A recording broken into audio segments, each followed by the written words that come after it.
Hello guys, and I'm sure many will agree that this holiday season is a magical time when we remind ourselves good should always prevail over evil. And that is the main reason why another Russian cargo ship sunk in the Mediterranean near Spain. In general, this Russian escape from Syria is an illustration of their weakness. They've lost military bases there. They were humiliated globally. And now it is already the second ship that Russia loses while trying to evacuate people or get some equipment out of Syria.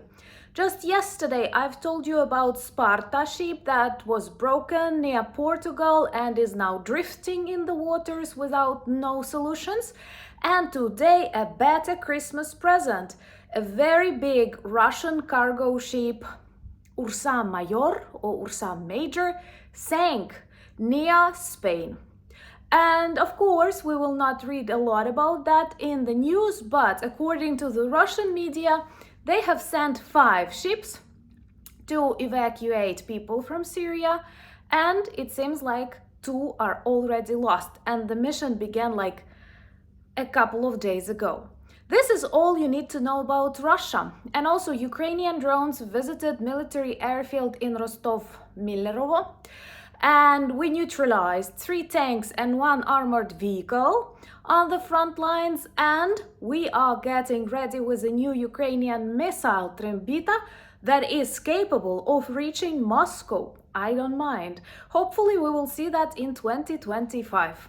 My name is Anna, I'm from Ukraine, I'm in Ukraine, and if you want to see the demilitarization and defeat of Russia and protect yourself against their evil hybrid warfare, subscribe. We discuss all of that on the channel.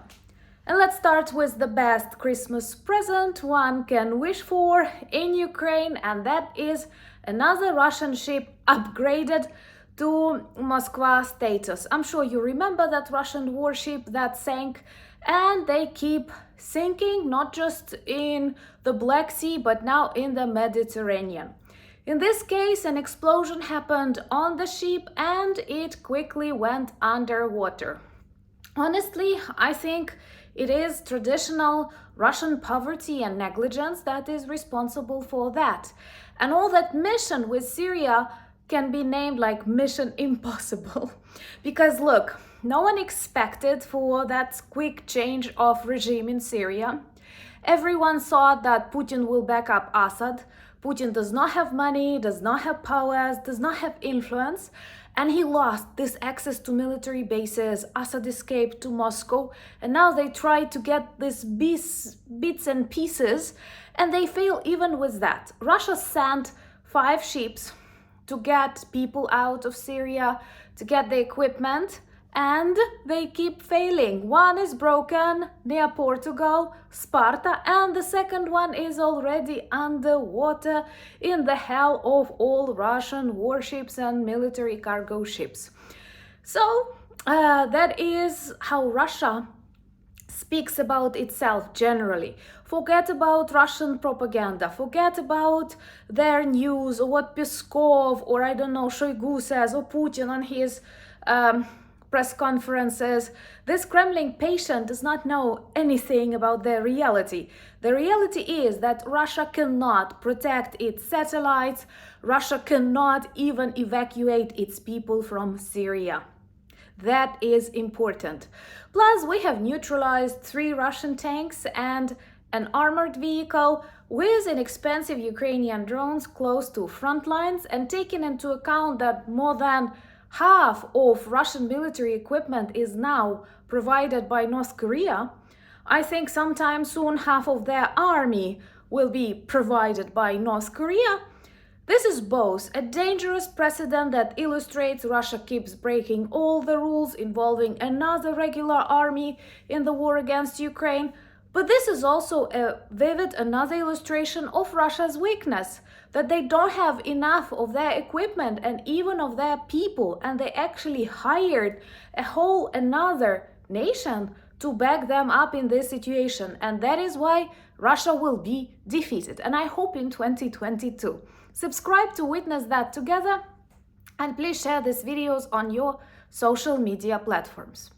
Ukrainian drones also visited today Rostov region. They have a military airbase there in Millerovo. That would be funny.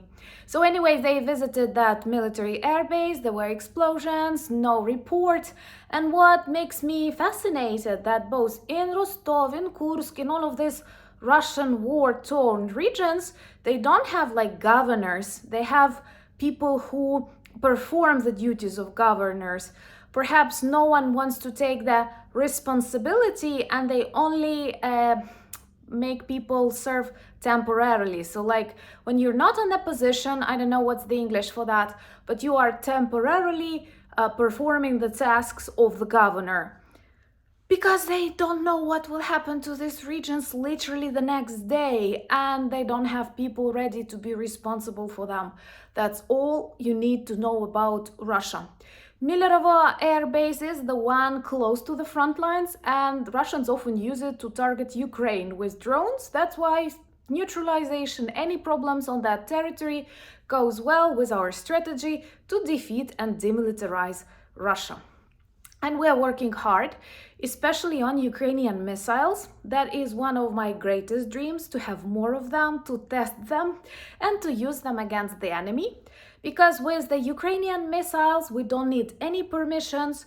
We don't need to play in different schemes, I don't know, stay in queues to get them. I'm actually fascinated how many countries buy weapons for themselves when they don't want war, and there is a real country fighting the war for the democracy against like lots of authoritarian regimes already, and sometimes we are at the back of the queue.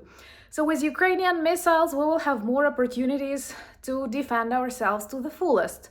And I have spoken about many of them, like Palynica, but this one, Trembita, it is a musical instrument in Ukraine, is capable of reaching Moscow. It is still under development because you did not see any explosions in Moscow, but I like the ambition, because the only way to keep peace in this part of the world is to demilitarize Russia and to make them fear the strength and confidence of the Western world, to which Ukraine belongs.